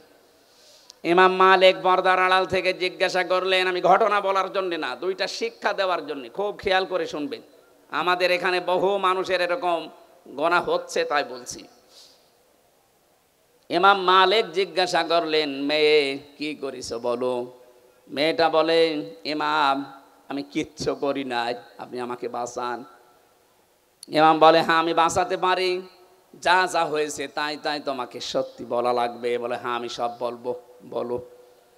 আমি আসলাম বাড়ি থেকে, মেয়েটাকে চাদর দিয়ে চারদিকে ঘিরে নেওয়া আছে, তার প্রসাব পায়খানা পরিষ্কার করিয়ে আমি শুধু রানের উপরে হাত দেওয়ার সময় একটা মন্তব্য করেছিলাম। মন্তব্যটায় মারা যাওয়ার কিছুদিন আগে একটা পুরুষের সাথে বাড়িতে ঢুকতে দেখেছিলাম আমি, কিন্তু পুরুষটা কে এটা আমি ধারণায় আমার আসে নাই, চিন্তায় আসে নাই। পরবর্তীতে এই যে হাত লেগে যাওয়ার পর যখন সব দিকে হইচই পড়ে গেছে, তখন তার ছেলে আর স্বামীকে জিজ্ঞাসা করা হয়েছে যে এই কাজটা আমি করে ফেলেছি। আমি কিন্তু একটা ধারণা করেছিলাম এই মহিলার উপরে। কিছুদিন আগে, খুব বেশি হলো আজকে থেকে 7 দিন আগে, একটা পুরুষের সাথে তাকে আমি বাড়িতে প্রবেশ করতে দেখেছি। আমি ধারণা করেছিলাম তোমার উপরে তো ফিটফাট ভালোই লাগে, ভেতরে চরিত্র এত খারাপ এ পুরুষের সাথে, অথচ ওইটা ছিল তার আপন ভাইয়ের ছেলে। ভাইয়ের ছেলে তার জন্য কি হয় বলেন তো, ফুফু। কি হয়? 14 জন পুরুষের সাথে একজন মহিলার দেখা করা যায় যাচ্ছে, তার ভেতরে এইটা একটা। কথা বলেন না কেন? 14 জন পুরুষের সাথে একজন মহিলার দেখা করা যায় যাচ্ছে, তার ভেতরে এইটা একটা। নিজের আপন ভাইয়ের ছেলে, আপন বোনের ছেলে, এদের সাথে দেখা করা ফুফুর জন্যে, খালার জন্যে জায়েজ নেই? বলেন বলেন। তা আমি তো পরপুরুষ মনে করে আন্দাজে ধারণা করেছি নিক্ষেপ করার কারণে আমার মনে হয় আল্লাহ হাত আটকিয়ে দিয়েছে। ইমাম মালিক বললেন, হ্যাঁ এটা আমি ধারণা করছি। কোরআনে কারিম এরকম একটা কথা আল্লাহ জানিয়েছেন, অমাইয়া কেসেবে খতিআতান আও ইসমাং সুম্মা রুমি বিহি বারিআন ফাকাদ হিতামালা বুহতানা ওয়া ইসমাম মুবিনা।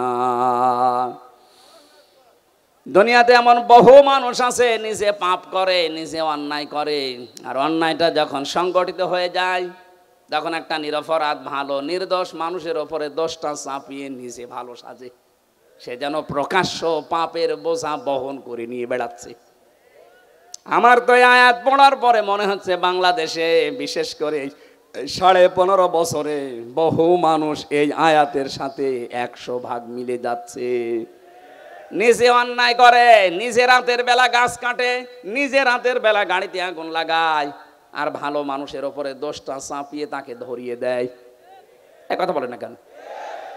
ভালো মানুষ ঘুমিয়ে আসি ঘরে, চোখ খুলে দেখছি থানার হাজতে, কি গো তুই গাছ কেটেছিস? কখন? স্বপ্নে। কথা বলছে না। এটা হয়েছে না বানিয়ে বললাম? কখন কাটলাম? আমি তো ঘরে ঘুমিয়েছিলাম, ওই ঘুমের ভেতরে স্বপ্নে। এই জন্য মামলা ওরকম স্বপ্নের মামলা, গায়েবী মামলা। একজনের নামে 300, 500, 550 পর্যন্ত মামলা দেখেছি। সত্যি মামলা হলে 5টার বেশি তো দিতে পারেন না। 550 মামলা কিভাবে দিলেন? ওই স্বপ্নে। কি করেছেন বলেন তো আপনি? এই 3 বছরে বহু মানুষ আমাকে এসে বলছে, হুজুর আমার মামলা 313টা। মনে হচ্ছে বদরের সাহাবীদের উনি পুজিয়ে ফেলিস। ইমাম মালিক ডাক দিয়ে বললেন, আল্লাহর বান্দি, তুমি যে অপরাধ করেছো, এই যে আন্দাজে একটা নিরপরাধ মানুষের ওপরে এটা নিক্ষেপ করার কারণে তুমি পাপের বোঝা বহন করে এখন নিয়ে বেড়াচ্ছ, আল্লাহ আটকিয়েছে এই কারণে। হ্যাঁ, তোমাকে মুক্তি দিতে পারি, 2টা শর্ত মানা লাগবে। কোরআনে কারিম জানাচ্ছে, ওয়াল্লাযীনা ইয়ারমুনাল মুহসানাতি সুম্মা লাম ইয়াতু বিআরবাআতি শুহাদা ফাজলিদুহুম সামানিনা জালদা সামানিনা জালদাতা ওয়ালা তাকবালু লাহুম শাহাদাতান আবাদা ওয়া উলাইকা হুমুল ফাসিকুন। সূরা নূরের 4 নম্বর আয়াতে আল্লাহ 2টা তথ্য দিয়েছেন।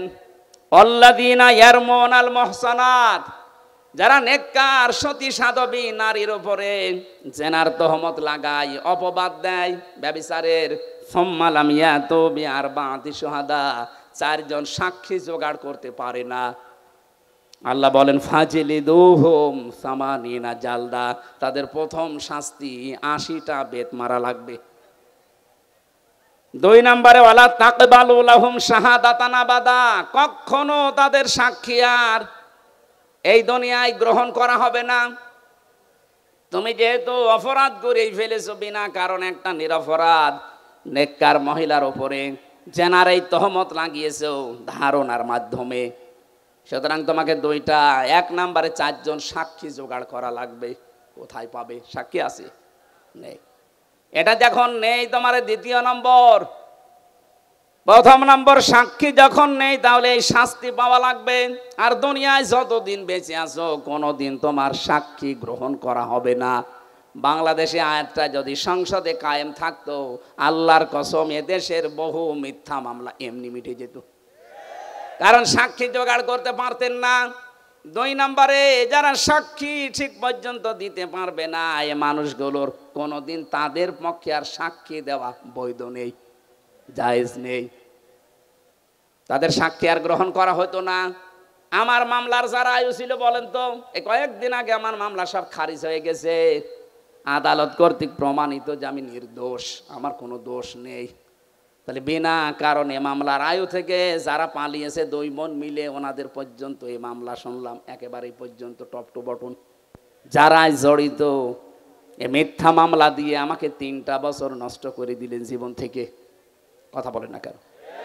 শুধু আমাকেই তো শেষ করেননি, আমার পরিবারটা, আমার 2টা মেয়ে, স্ত্রী, মা বাবা, আরো আমার হিতাকাঙ্ক্ষী যারা, এ মানুষগুলোকেও কষ্ট দিয়েছেন।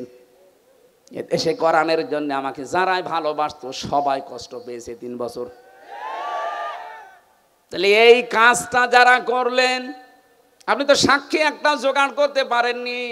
যাদের নাম দিয়েছিলেন সাক্ষীতে, আগস্টের 5 তারিখের পরে তারা বলছে ওগুলো সাক্ষী না, আমরা দেব না, আমরা মানি না। টাকা পেয়েছিলাম, টাকা খেয়ে শোধ। সাক্ষী তারা তো দিল না, মামলা খারিজ হয়ে গেল। এমনকি ওই দিন আমি দেখেছি, আমি আদালতে নিজে দাঁড়িয়েছিলাম, জজ সাহেব এগুলো দেখার পরে বলছে কি দেখে বিচার করবো, এ তো কোনো মাল নেই, যান সব খারিজ করে দিলাম। মনে মনে বলছিলাম যে স্যার, এই 3 বছর তো মামলা আপনার কাছে ছিল, তখন তো বলেননি মাল নেই, হঠাৎ করে এখন বলছেন যে মাল নেই। উনি এই কথাই আমাকে বলতো, হুজুর কিছু করার নেই, হাত বাঁধা ছিল। কথা বলছেন না কেন? এতদিন পর্যন্ত হাত বাঁধা ছিল, এই জন্য কিছুই বলতে পারি না। এখন হাত খোলা আছে, যা আসবে এরকম কিছু পাইলে আমি খারিজ করে দেব। ওই দিন আমাদের একবারে 9 জনকে মামলা থেকে অব্যাহত দিয়ে দিয়েছে। আমরা চাই এদেশে শুধু একটা হাত খোলা ছিল, আর বাকি সব হাত বাঁধা ছিল। এখন যেহেতু সব হাত খোলা আছে, এই জন্য কিছুটা ন্যায় বিচার পাওয়া যাচ্ছে। আগামীতে যারা আসবে, এদেশে সবার হাত যেন আবু সাঈদের মতো এভাবে খোলা থাকে। হাত খোলা থাকলে ন্যায় বিচার পাওয়া যাবে। এই যে যারা আমার মামলার আয়ু থেকে শুরু করে যারা জড়িত, এই মানুষগুলোর সাক্ষী আর কোনোদিন গ্রহণ করা হবে না। আর নিরপরাধ মানুষের প্রতি জঙ্গি মামলা দিয়েছিলেন, যেটা আমি জানি না। আপনি যদি আমাকে বলতেন যে শিবির করে, জামাত করে, তাও তো একটা মেনে নেওয়া যাইতো, তাও তো আমি সময় অ্যাক্টিভ ছিলাম না।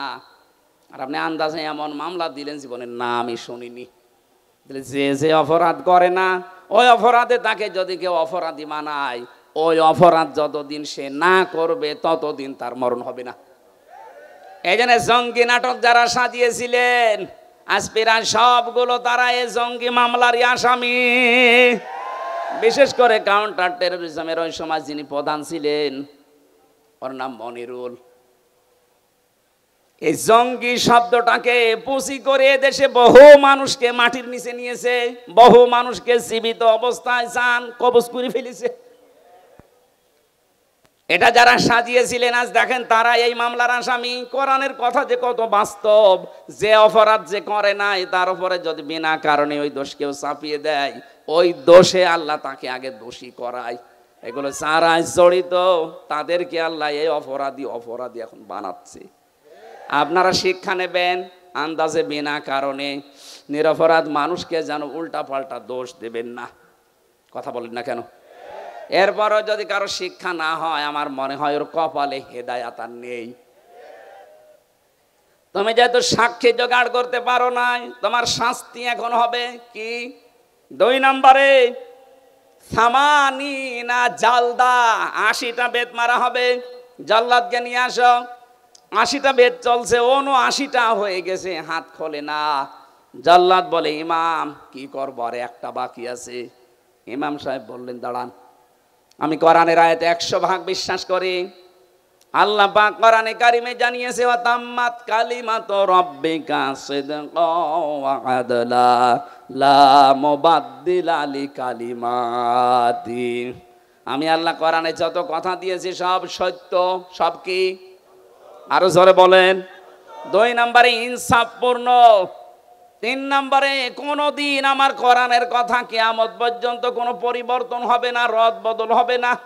80টা তো দিয়েছি, সামানিনা জালদা, জীবনও তো হবে না। 79টা হয়েছে, আর একটা বাকি আছে। ঠিক আছে, মারো। আর একটা যখন মারা হয়েছে, সঙ্গে সঙ্গে হাত খুলে গেছে। আমি কি বোঝাতে চাইলাম বলেন তো? আন্দাজে একজনের উপরে বিনা কারণে দোষ চাপিয়ে দেবেন, আর মনে করছেন আমার তো কিছুই হচ্ছে না। আপনি প্রকাশ্য পাপের বোঝা কিয়ামতে বহন করে নিয়ে বেড়াবেন। টের পাচ্ছেন কি বললাম? এরপরেও যদি আপনার বিবেকের এই দরজা না খোলে, কি কি দিয়ে আঘাত করলে খুলবে বলেন? আমরা সাবধান হব এখান থেকে, যেহেতু নসিহতমূলক কথা বলছি, এটা তো রাজনৈতিক মঞ্চ না। যারা ভুল করেছিলেন তাদের আমি পথ বললাম যে এইভাবে তাওবা করে ফিরে আসেন। আল্লাহ এরপরও যদি কাউকে পথ না দেখায়, এ দোষ কার? আল্লাহর দোষ। কোরআনে কারীম জানিয়েছে, ইয়া আইয়ুহাল্লাযীনা আমানু ইজতানিবু কাসীরাম মিনাজ যন্নি ইন্না বা'দাজ যন্নি ইসমুন ওয়া লা তাজাসসাসু ওয়া লা ইয়াগতাব বা'দুকুম বা'দা আইয়ুহিব্বু আহাদুকুম আইয়াকুলা লাহমা আখিহি মাইতান ফাকারিহতুমু ইলা আখিরি আয়া। হে পৃথিবীর মানুষেরা, যারা ঈমানের দাবি করো তাদেরকে বলছি, আন্দাজে ধারণা করা থেকে বিরত থাকবা। আর এইটা করে করে আমাদের জীবনটাই 15.5 বছরে বিষিয়ে তুলেছিল। আন্দাজে ধারণা করত। এ ধারণা করা যে গোনার কাজ, তোমরা একে অন্যের পেছনে লেগে থাকবা না, এর কথা ওর কাছে লাগাবা না। এই যে দোষ চর্চা করা, মানুষের পেছনে লেগে থাকা, ফেসবুকে দেখতে পাচ্ছি এটা নিয়ে যুদ্ধ চলছে। এটা বন্ধ হওয়া দরকার। আপনি এমন এমন মানুষের পেছনে আন্দাজে দোষ চর্চা করেন, লেগে থাকেন, জানেন ওই লোকটার ভেতরের অবস্থা জানেন, আন্দাজে একটা মিথ্যা যে ছড়িয়ে দিলেন, আপনার কারণে ওর সম্মান নষ্ট হয়। কথা বলেন না কেন? এটা ফেসবুকে আজ দেখতে পাওয়া যাচ্ছে না? আন্দাজে একজন মানুষের পেছনে এমন লাগা লাগে মনে হয় ও সব জানে, অথচ ওর পেটে বোম মারবে, ও কিছু বলতে পারবে না। আশা করছে এই গোনা থেকে আপনি মুক্ত হবেন এক্ষুনি। সঠিক না জেনে আন্দাজে কোনো কথা বলবেন না। আমি এর আগে কিছু বলে ফেলেছিলাম, আমি তওবা করে নিয়েছি। না, আমি মিথ্যা বলিনি, আমি ভুল তথ্য মিস্টেক হওয়ার কারণে বলে ফেলেছিলাম। তাও আমার নিজের কথা না, আমাকে বলা হয়েছিল, আমি যাচাই না করে বলেছিলাম। এই জন্য যাচাই না করে বললে যে ক্ষতি হয়ে যায়, এটা আমি টের পেয়েছি। এই যে ফারুকের কথাটা বলেছিলাম, এটা আমার কথা না।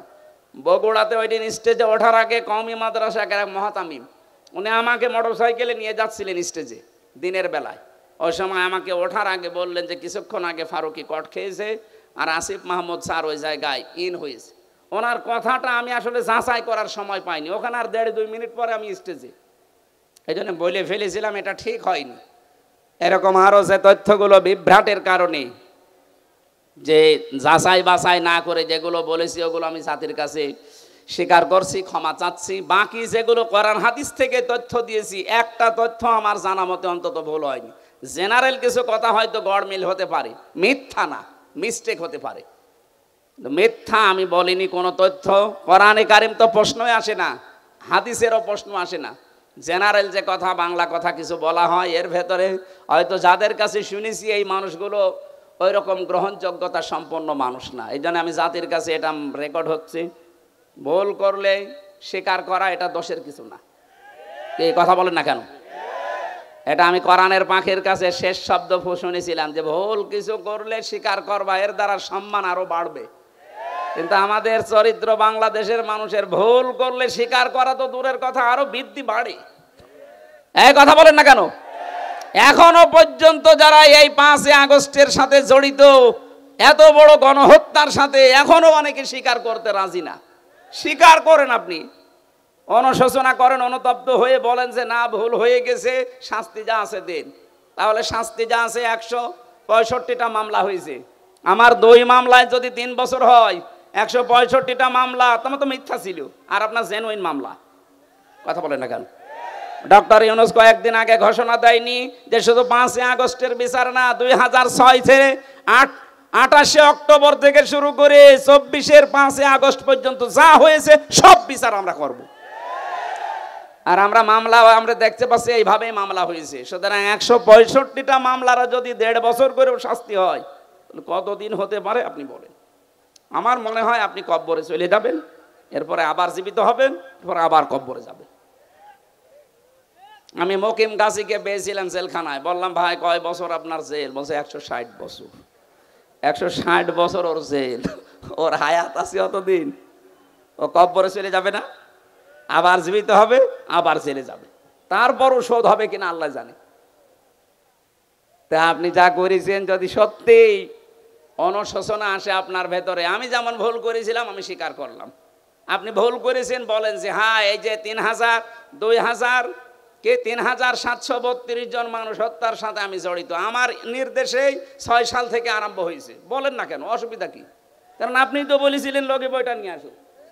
এরা তো আর এমনি যেতে চায়নি, আপনি বলেছিলেন, এরা নিয়ে গেছে। আপনি হুকুমের আসামি, এই কথা বলছেন না কেন? এটাকে আমি মিথ্যা বলছি না সত্য? একেবারে পানির মতো স্বচ্ছ দেখা যাচ্ছে। এক হিন্দু ড্রাইভারকে পেয়েছিলাম ওই 7 সালে, 6 সালের এই ঘটনার পরে। এখান থেকে যাচ্ছিলাম আমি সিরাজগঞ্জ গোল চত্বর থেকে, মাহফিল ছিল আমার এই যে রায়গঞ্জ না রায়পুর আছে, এখানে ছিল। ওনারা মোটর সাইকেলে দিয়ে গেল এই মোড়ে, তখন বাসে আসতাম। তখন কেবল দাখিল পরীক্ষা দিয়ে আলেমে পড়ি, এই সময় ওই ছোটোখাটো মিলাদ পড়তাম। আমারে নিয়ে বাসে তুলে দিল। বাসের গাড়ির ড্রাইভার এই যে নাটোর রোডে, এই বনপাড়ার এই রোডে যাওয়ার সময় রাস্তার মাঝে একটা কুকুর মরিয়ে পড়ে আছে, কুকুরের ওপর দিয়ে না দিয়ে বাম দিয়ে দিল, গাড়ি ঝাঁকি দিয়েছে। ড্রাইভারকে বললাম আপনি এমন করলেন, এক্ষুনি তো উল্টিয়ে যেত। আমারে বলছে দেখছেন একটা কুকুর মরিয়ে পড়ে আছে, আমি আবার ডবল করে চাকা দেবো, আমার বিবেক নেই। আমি বললাম আরে ভাই এ তো মরা কুকুর, একে মেরে ফেললে কি আর না মারলে কি? ড্রাইভার আমার দিকে ঘুরে বলছো হুজুর আপনি কি আসলে হুজুর নাকি বেশ ধরেছেন? আপনি কেমন হুজুর? দেখছেন যে একটা মরা কুকুর পড়ে আছে, আমি ডবল করে গাড়ির চাকা চালাবো, আমার বিবেক নেই? হ্যাঁ। আপনার নাম কি?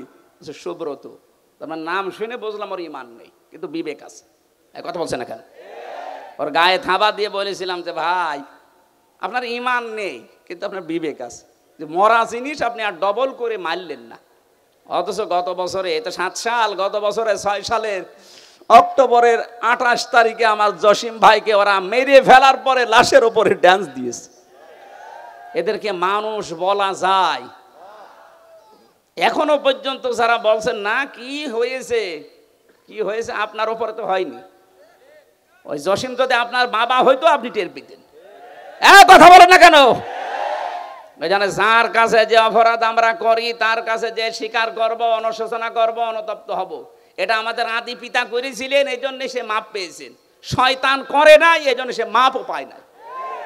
হযরতে আদম আলাইহিস সালাম বলেছিলেন রব্বানা যালামনা আনফুসানা, হে আল্লাহ আমার ভুল হয়ে গেছে, আমি জুলুম করে ফেলেছি, তুমি যদি আমার উপরে রহমত নাজিল না করো, আমাকে যদি মাফ না করো, তাহলে আমি ক্ষতিগ্রস্ত হয়ে যাব। অন্যায় করার পরে স্বীকার করা, আফসোস করা, অনুশোচনা করা, অনুতপ্ত হওয়া, এটা আদম আলাইহিস সালামের খাসলত। কথা বলেন না কেন? আর অন্যায় করার পরে স্বীকার না করে আর্গুমেন্ট পেশ করা শয়তানের খাসলত। ও বলেছিল আনা খায়রুম মিনহু খালাকতানি মিন নার ওয়া খালাকতাহু মিন তিন, যে আমি একে সেজদা দেব মানে আমি আগুনের তৈরি আর ওটা মাটির তৈরি, আমার ভেতরে পাওয়ার আছে, শক্তি আছে, আমি সব জ্বালিয়ে দিতে পারি, আর ও তো মাটি, ও পড়ে থাকে, ও তো ক্ষমতাই নেই। শয়তান অহংকার করেছিল ক্ষমতার, পাওয়ারের, কিসের? বলেন বলেন। তাহলে শয়তান যদি ক্ষমতার অহংকার করার কারণে আল্লাহর কাছে 2টা জিনিস থেকে চিরবঞ্চিত হয়েছে, 1 নম্বরে শয়তান কোনোদিন ক্ষমা পাবে না, 2 নম্বরে শয়তান কোনোদিন জান্নাত পাবে না। এই 15.5 বছরে যারা ক্ষমতার দম্ভ দেখিয়েছেন, যারা ক্ষমতার দম্ভ দেখিয়েছিলেন, বলেন তো এই শয়তানের সাথে মিলে যাচ্ছে কিনা? আমি কোরআনে কারিমে একটা আয়াত পেয়েছি, আল্লাহ পাক বলেন ফাতিলকা বুয়ুতুহুম খাওবিয়াতাম বিমা যালামু, আল্লাহ যেন হাত দিয়ে দেখাচ্ছে, হে নবী ওই যে ওই ঘরের দিকে তাকান, ফাতিলকা বুয়ুতুহুম খাওবিয়াতাম বিমা যালামু ইন্না ফি যালিকা লাআয়াতাল লিকাউমি ইয়ালামুন। এটা সূরা নামলের ভেতরে আছে। আপনি একটু তাকান না কেন? আমি হাত দিয়ে দেখাচ্ছি, ওই যে ওই ঘর, যেই ঘরে বসে জালেমরা দুর্বিসন্ধি করত। আজ সারা বাংলাদেশের 64 জেলার অবস্থা এক, যেখানে যেখানে জালেমরা দুর্বিসন্ধি করেছে ইসলামপন্থী মানুষদের বিরুদ্ধে, এই ঘরগুলো আজ আল্লাহ উজাড় গৃহ বানিয়ে দিয়েছে। আমার কুষ্টিয়ার খবর বলছি, সারা দেশের অবস্থায় কিন্তু একই। আপনি তাকান, এই ঘরগুলো আজ আল্লাহ মনে হচ্ছে হাত দিয়ে দেখাচ্ছে, ওই দেখ হানিফের ঘরের দিকে তাকা, টয়লেট বানিয়ে দিয়েছে, জাতীয় টয়লেট। আবু জাহেলের বাড়ি বানিয়েছিল আন্তর্জাতিক টয়লেট, এখানে তো আর আন্তর্জাতিক মানুষ আসে না, এই জন্য এটা বানিয়েছে জাতীয় টয়লেট। ইনোর বাড়ি বানিয়ে দিয়েছে জাতীয় টয়লেট। শুধু ওর বাড়ি না, ওর চেহারা পর্যন্ত মানুষ এখন পচা ডিম মারছে। এই কথা বলেন না কেন? এর চাইতে আল্লাহ কি দেখাবে আর বলেন তো? এটা তো কুষ্টিয়ার খবর বললাম, বাকি জেলাতে এর চাইতো খারাপ অবস্থা, বিশেষ করে ঢাকা। এত জাঁকজমকপূর্ণ ছিল, কালকেই দেখলাম পেপারে, এত জাঁকজমকপূর্ণ ছিল যে জায়গাটা শুধু যেতে পারলে অনেকে চুমা খেত, সেই জায়গাটা এখন উজাড় গৃহ হয়ে গেছে। এই 3 মাসের ভেতরে সেই জায়গা মনে হচ্ছে শয়তান বাস করে। আপনি যেতে দেন এভাবে আর কিছুদিন, ওই জায়গাটাও আমার মনে হয় আবু জেহেলের বাড়ির মতো আন্তর্জাতিক টয়লেট হয়ে যেতে পারে। কাবা শরীফ যখন তাওয়াফ করছিলাম 16 সালে, হঠাৎ আমি উপরে আসলাম, দেখে আমার পেটে ব্যথা করছে। এক পুলিশকে ডাক দিয়ে বললাম, ভাই আমি তো এতক্ষণ ভালোই ছিলাম, আমার নিজের ভাষা না ওর ভাষা দিয়ে, যে এখন আমার পেটে ব্যথা করছে, কারণ কি? পুলিশ আমারে বলছে, ইয়া হাজি ওল হজ্জা তাই না বিলা দুকা। ও হাজি, দেশ কোথায়? যেহেতু মেন বাংলাদেশ, বাংলাদেশ থেকে এসেছি। আমার বলছে, আপনি জানেন না এটা কোন জায়গা? না তো। আবু জেহেলের বাড়ি, আপনি এখনো পায়খানা না করে দাঁড়িয়ে আছেন, তাড়াতাড়ি করেন। আল্লাহ সত্যি ওর কথা মতো যে কাজ করে দেখে আমার পেটের ব্যথা ভালো হয়ে গেছে। আমার তো মনে হচ্ছে এরকমই কিছু সামনে হতে যাচ্ছে, নাই তো আল্লাহ ফা তিলকা দিত না। তিলকার আগে ফা আছে, যারা আরবি গ্রামার বোঝে ওদের জিজ্ঞাসা করেন। বালাগাত মান থেকে ফা শব্দটা 13টা অর্থে ব্যবহার হয়। সত্যি যে সমস্ত ঘরে বসে দুর্বিসন্ধি হয়েছে জুলুম করার জন্য, ওই ঘরগুলো আল্লাহ বাস্তবে এভাবে দেখিয়েছেন। ফা তিলকা বয়ুতুহুম, বাইতুনের বহুবচন বয়ুত, তার মানে এদেশে বহু ঘরে এরকম জুলুমের কথাবার্তা বলা হয়েছে, দুর্বিসন্ধি করা হয়েছে। এই আয়াতগুলো আমার মনে হয় সামনে আমাদেরকে আল্লাহ একেবারে খাপের খাপ, মমতাজের বাপ দেখাবে। এই কথা বলছে না কেন?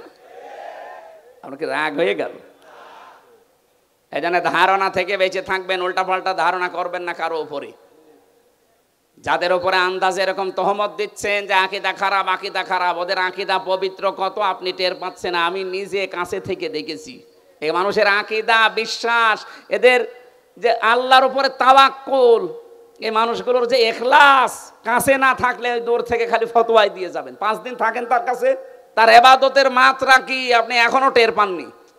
আন্দাজে সারা পৃথিবীর মানুষের মহব্বত আল্লাহ তার অন্তরের ভেতরে, তার মহব্বত সারা পৃথিবীর সৃষ্টি জগতের ভেতরে এমনি ঢুকিয়ে দেয়, কাজ করা লাগে। এক কথা বলছে না কেন?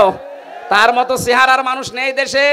কই তাদের উপরে তো মানুষের ভালোবাসা মহব্বত তৈরি হয় না? তৈরি হয় কেন?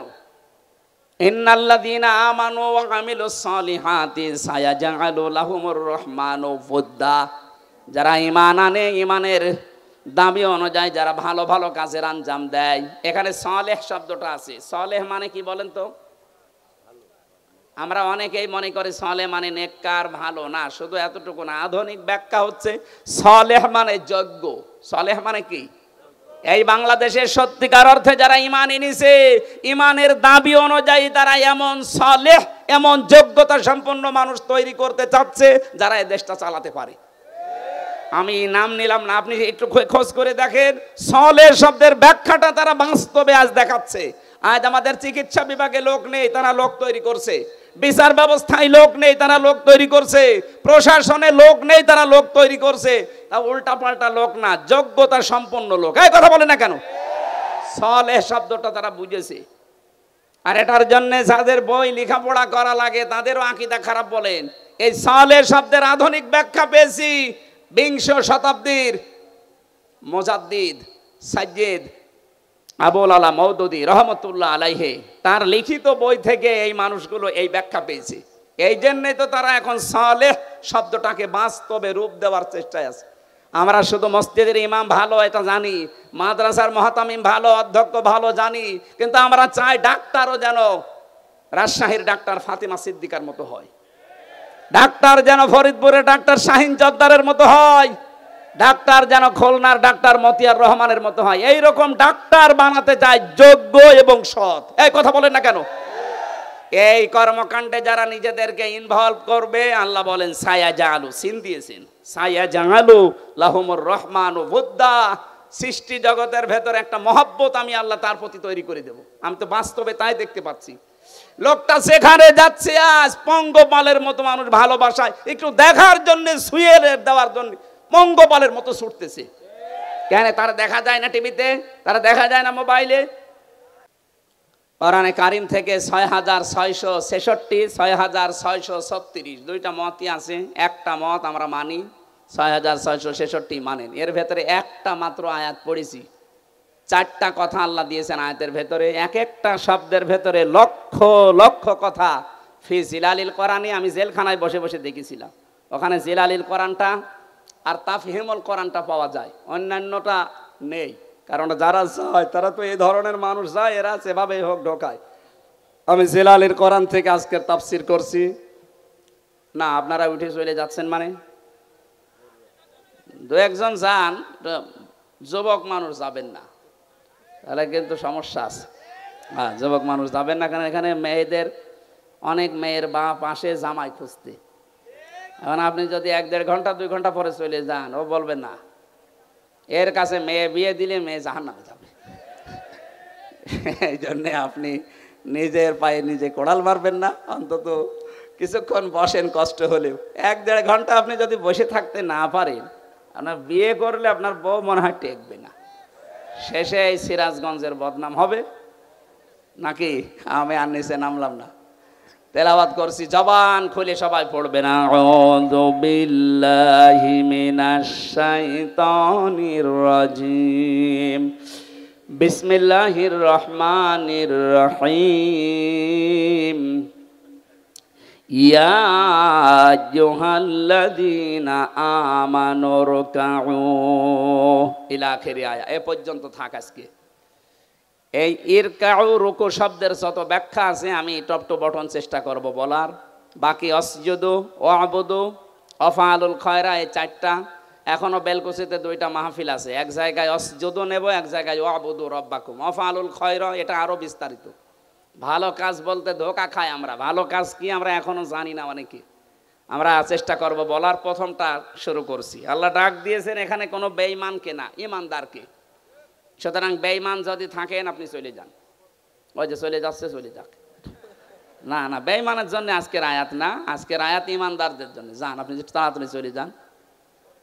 এখন প্রশ্ন আসতে পারে, আমার যে ইমান আছে আমি কিভাবে টের পাবো? আমার যে বিশাল জোব্বা গাই, আমার মাথায় পাগড়ি, এত বড় টুপি, আমার ইমান নেই মানে? না, ইমান আছে কিনা সাহাবী প্রশ্ন করলেন। বিশ্বনবী বললেন, ইদা সাররাতকা হাসানাতুকা ওয়া সাআতকা সাইয়্যাতুকা ফাআনতা মুকমিন। মুসলিম শরীফের হাদিস। যখন তোমার ভালো কাজগুলো তোমাকে আনন্দ দেবে আর অন্যায় কাজ করলে ভেতর থেকে একটা বাধা আসবে, তখন বুঝবে তোমার ইমান আছে। আপনি এবার বলেন তো, যে আপনার অন্যায় কাজ দেখলে আপনার কি ভেতর থেকে একটা বাধা আসে? না, আসে না। যাদের মোবাইলে বললাম উল্টাপাল্টা সিনেমা আছে, নভেল নাটক আছে, থিয়েটার আছে, যাদের উল্টাপাল্টা ছবি আছে, নিজে দেখলে আনন্দ লাগে, এই মুরব্বি দেখলে আপনার লজ্জা লাগে। তো এইরকম জিনিস থাকার পরেও আপনার মনে বাধা দেয় না, তাহলে আপনার ইমান থাকলো কি করে? বলেন না কেন? এই জন্য বলছে, বাড়ি যাওয়ার আগে দয়া করে ডিলিট করে দিন। আর এই নিয়ত করে যান যে যতদিন বেঁচে আছি যেটা দেখা জায়েজ নেই চোখ দিয়ে, আমি মরে গেলেও দেখবো না। এক কথা বলেন না কেন? এটা শুধু আপনারা, আমার দরকার নেই।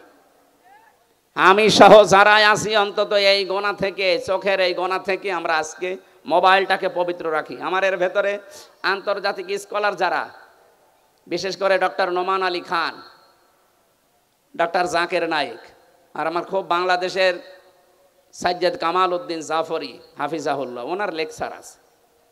বাকিটা আমার মেয়ের কয়েকটা ছবি আছে, অন্য কিছু আর নেই। আর আপনার মোবাইলে খালি পরিমণির ছবি। এরকম মোবাইল দেশে নেই, বাড়ি যাওয়ার আগে ডিলিট করে দেবেন। ভালো কাজ যাদের আনন্দ লাগে না, অন্যায় দেখলে যাদের ভেতর থেকে একটা বাধা আসে না, ওর জুব্বা যত বড় হোক, ও যত বেলা জিকির করুক, ওর ইমান নেই। আমি আশা করি এই ছোট্ট কথা আপনি বুঝে ফেলেছেন। এবার আল্লাহ ইমানদারকে ডাক দিয়ে ঘোষণা দিচ্ছেন, ইরকাউ, রুকু করো। রুকু করো এই শব্দ বললে আমরা বুঝি এভাবে মাথা ঝোঁকানো না। রুকু শব্দের প্রধান অর্থ 2টা। কোরআনে কারিমে এটা 42-43 নম্বর আয়াত সূরা বাকারা আছে, ওয়া আকিমুস সালাতা ওয়া আতুজ যাকাতা ওয়ারকাউ মা'আর রাকিঈন। আল্লাহ পাক বলেন নামাজ কায়েম করো, সম্পদ থাকলে যাকাত আদায় করো, আর রুকুকারীদের সাথে রুকু করো, তার মানে জামাতে হাজির হয়ে নামাজ পড়ো। এখানে রুকু মানে জামাতে হাজির হয়ে নামাজ পড়া, এক নাম্বার। দ্বিতীয় নাম্বার আমি পেয়েছি, এটা আছে সূরা মুমিনুনের ভেতরে। কোন মানুষ যদি রুকু সত্যিই করে না, সূরা জুমারের ভেতরে আছে 53, 54, 55 নাম্বার আয়াত। কোন মানুষ যদি সত্যিই রুকু করতে চায়, অবশ্যই সে মানুষের উচিত এই যে রুকু করলেন নামাজের জন্যে, রুকু করার জন্যে দাঁড়িয়ে গেলেন যে কাতারবদ্ধ হয়ে, অরকাউ মা'আর রাকিঈন, রুকুকারীদের সাথে রুকু করো জামাতবদ্ধ হয়ে, এই কাজটা করো। একা রুকু করার চাইতে জামাতে রুকু করলে 27 গুণ সওয়াব বেশি হয়। কয় গুণ? এই 27টা পয়েন্ট ওখানে লেখা আছে। আপনি এখানে আল্লাহর একটা বিধান মাত্র পালন করবেন, রুকু। কি পালন করবেন? এই রুকুটা পালন করার জন্য যখন দাঁড়িয়েছেন কাতারবদ্ধ হয়ে, একবারের জন্য মনের ভেতরে চিন্তা আসে যে আমার দুই দিকেই দাঁড়াবে জামাত ইসলাম, যদি বিএনপি, আওয়ামী লীগ, জাতীয় পার্টি, চরমনার কেউ দাঁড়ায়, ওরা আমি পেছনে দিয়ে দেব। আসে মনের ভেতরে আসে? এখানে তো আসে না। এই শিক্ষাটা আপনার ব্যক্তি, পরিবার, সমাজ, রাষ্ট্রে নিয়ে যাওয়া লাগবে। এখানে আল্লাহর একটা বিধান পালন করার জন্য যেমন সবাই এক হয়ে গেছি, এখান থেকে বের হয়ে যে 27টা সওয়াব এমনি দেবে না, 27 গুণ সওয়াব এমনি পাওয়া যাবে না। 27টা শিক্ষা আল্লাহ দিতে চান। এই 27টা শিক্ষা আমার পরিবারের, সমাজে, রাষ্ট্রে আমি মিলাবো, এর নাম রুকু। এই রুকু যদি আজ বাংলাদেশে আমরা সত্যি মেনে চলতে পারতাম, 27 গুণ সওয়াবের জন্য যারা এই ফজরের নামাজে কষ্ট করে উঠে শীতের সময় যান, এই 53 বছর সময় লাগার কথা ছিল না। রুকুটা বুঝলে 53 বছর আগে এই দেশের রুকু রাষ্ট্রীয়ভাবে কায়েম হয়ে যেত। আর ওইটাই চাই আমরা। রুকু শুধু নিজে নিজে করবেন মানে, জামাতবদ্ধ হয়ে রুকু করেন, পরিবার, সমাজ, রাষ্ট্রে সব জায়গায় আল্লাহর রুকু আপনি কায়েম করবেন। কোরআন পড়ার যে সমস্ত হকগুলো আছে তার ভেতরে দ্বিতীয় হক এইটা, মান ক্বারাআল কুরআনা ফাস্তাযহারাহু, যে ব্যক্তি কোরআন পড়ে আর কোরআনকে যারা বিজয়ী করার জন্য চেষ্টা চালায়। এজহার মানে শুধু প্রকাশ করা না, এজহার মানে শুধু স্পষ্ট করা না, এজহার মানে দাঁড় করানো, এজহার মানে কায়েম করা, এজহার মানে প্রতিষ্ঠা করা, এজহার মানে বিজয়ী করে দেখানো। 53 বছরে আজও আমরা এ রুকু করতে আসি, কিন্তু কোরআনে কারিমকে আজও বিজয়ী করতে পারিনি। কথা বলেন না কেন? এটা অনেকে রাজনীতি মনে করে আপনি দূরে থাকেন। কোন কারণে থাকেন আমি খুঁজে পাইনি। কোরআন পড়ছে সওয়াবের নিয়তি, অথচ কোরআনকে এজহার করার জন্য, বিজয় করার কোনো চিন্তা ভাবনা নেই। এগুলো বোঝাতে গেলেও বলে হুজুর এটা দুনিয়ার কাজ, রাজনীতি। এটা রাজনীতি হয় কি করে?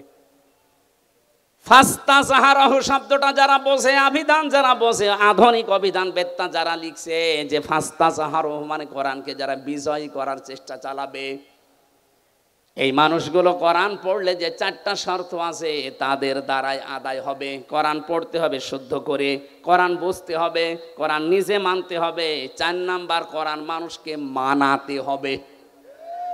এই জন্য আমরা যারা রুকু, আল্লাহর নির্দেশ, রুকু করতে চাই, এখন থেকে রুকু করলে যেহেতু 27 গুণ সওয়াব হয়, রুকুকারীদের সাথে রুকু করলে এই 27 গুণ সওয়াব নিতে হলে পরিবার, সমাজ, রাষ্ট্রে 27টা শিক্ষা মেলানোর দরকার আছে না নেই? পরিবারের শিক্ষা কি রুকুর? সম্মানিত মা বোন যারা এসেছেন, দেখলাম বহু মহিলা বসে আছে বিভিন্ন জায়গায়। মা বোনদের রুকু হচ্ছে শুধুমাত্র মাজা ঝুঁকিয়ে না, এটাই শেষ না। আপনি 4টা কাজ করবেন দুনিয়াতে: নামাজ পড়া, রোজা রাখা, আর কালো বোরকা পরলেই মনে করছেন আমি জান্নাত পেয়ে গেছি, জীবনও না। নেককার, সৎ, যোগ্য মহিলা জান্নাতের জন্য যোগ্যতা সম্পন্ন হওয়ার জন্য 4টা কাজ করা লাগবে। তিরমিজি শরীফ। 1 নম্বরে ইদা নাজারা ইলাইহা সাররাতুহু, যখন আপনার স্বামী বাইরে থেকে এসে আপনার দিকে তাকাবে, স্বামীকে আনন্দ দেবেন। কথা বুঝতেছেন? এই শব্দটা আজ বাংলাদেশে নেই। স্বামী বাইরে থেকে এসে পরিবারে আনন্দ পায় না, এই জন্যেই বাধ্য হয়ে পরকীয়া প্রেম করে। দেখলেন? এরা যে পায় না, পরকীয়া প্রেম করে। সম্মানিতা মা বোনেরা, কার স্বামী জি বলেছে আপনি শুনতে পেয়েছেন? আজকে থেকে একটু বাড়িয়ে দেবেন আদরটা। 2 নম্বরে ওয়াইদা গাবা আনহা হাফিজাতুহু, স্বামী যখন বাইরে যাবে তখন স্বামীর সম্পদ, স্বামীর সন্তান, নিজের ইজ্জত, সতীত্ব, নিজের লজ্জাস্থান, শরীর এগুলো হেফাজত করে রাখবেন। অথচ অধিকাংশ মেয়েরা এখন স্বামী বাইরে গেলে দিন পায়। কথা বলে না কেন? মেয়েরা মোবাইলেও যদি কথা বলে, কোন ধাঁচে কথা বলবে আল্লাহ কোরআনে দিয়েছেন।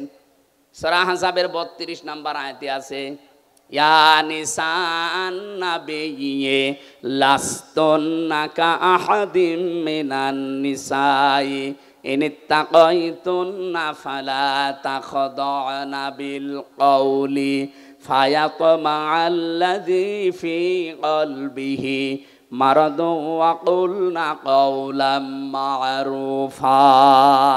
এটা তাফসিরে খাজেনে আছে। আমি যা বলছি অধিকাংশ ফি জিলালিল কোরআন থেকে, আর এইটা আছে তাফসিরে খাজেনে। আল্লাহ ডাক দিয়েছেন, হে নবীর স্ত্রীরা, পর্দার আড়াল থেকে। তখন নাই পর্দার আড়াল থেকে, কিন্তু এখন অর্থ হবে মোবাইলে, ফ্যাক্সে, ফোনে। যদি আপনি ফোনে কারোর সাথে কথা বলেন, কথা বলবেন সত্য কথা, মিথ্যা বলবেন না, কিন্তু ভাষা হবে রুক্ষ সূক্ষ্ম। গরম দিয়ে এমন ভাবে কথা বলবেন, ওই পারে যে আছে ওর মনের ভেতরে যদি গুড়ও থাকে ওই এমনি তো অবাক করে নেবে। কথা বলে না কেন? হ্যাঁ, শুধু 14 জন পুরুষ বাদ দিয়ে, 14 জন পুরুষ যাদের সাথে আপনার বিবাহ করা হারাম, আপনার আপন ভাই, আপনার বাবা, আপনার বোনের ছেলে, আপনার ভাইয়ের ছেলে। আমি কথা বোঝাতে পারছি কিনা বলেন? এই 14 জন আছে সূরা নিসার 21-22 নম্বর আয়াতের তাফসিরে পাবেন। এই 14 জন পুরুষ মানুষ বাদ দিয়ে যদি কাবার ইমাম আব্দুর রহমান সুদাইসিও কল দেয়, আপনি কথা বলবেন সঠিক কথা, কিন্তু ভাষা এমন করবেন। কথা বুঝতেছেন? বলেন তো, স্বামী বাইরে গেলে এরকম করে মেয়েরা, আরো দিন পেয়েছে, এমন কায়দায় কথা বলে, ওই পাশে যে আছে ও মনে করে কাজ হচ্ছে। 2 দিন 5 দিন 1 মাস 2 মাস পরে দেখা যাচ্ছে 2-3 সন্তানের মাকে নিয়ে উনি আল্লাহর রাস্তায় পালিয়ে গেছে। না, এটা করা যাবে না। 3 নাম্বারটা বলার জন্য আমি রুকুর ব্যাখ্যায় হাদিসটা নিয়ে এসেছি। তাই ভালো করে শোনেন। অতুইনু আলা দীনি যাওজাতিহা, আপনার স্বামী যদি দ্বীনের কাজ করে, দিন প্রতিষ্ঠার কাজ করে, মানবতার পক্ষে কাজ করে, স্বামীকে সময় দেবেন, স্বামীকে ছাড় দেবেন, স্বামীকে উদ্বুদ্ধ করবেন। কিন্তু অধিকাংশ মেয়েরা এই লাইনে নেই।